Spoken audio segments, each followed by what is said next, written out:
नमस्कार, मी गौरी सूर्यवंशी. एस मराठीमध्ये आपलं स्वागत. वळूया आजच्या बातमीकडे. पुणे जिल्ह्यातील ऐतिहासिक कोरेगाव भीमा पेरणे फाटा येथे 207वा शौर्य दिन कार्यक्रम मोठ्या उत्साहाने शांततेत साजरा करण्यात आलाय. या शौर्य दिनाच्या कार्यक्रमाला ऐतिहासिक विजय स्तंभाला अभिवादन व मानवंदना देण्यासाठी देशभरातून लाखोंच्या संख्येने भीम अनुयायी उपस्थित होते. यावेळी मोठा पोलीस बंदोबस्त देखील तैनात करण्यात आला होता.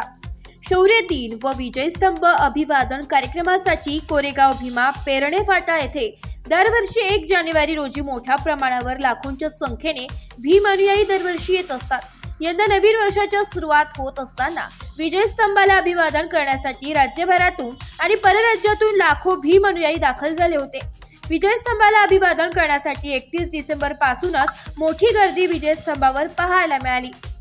राज्यातील वेगवेगळ्या भागातून अनुयायींनी अभिवादन करण्यासाठी व मानवंदना देण्यासाठी ऐतिहासिक विजय स्तंभ या ठिकाणी लाखोंच्या संख्येने हजेरी लावली होती.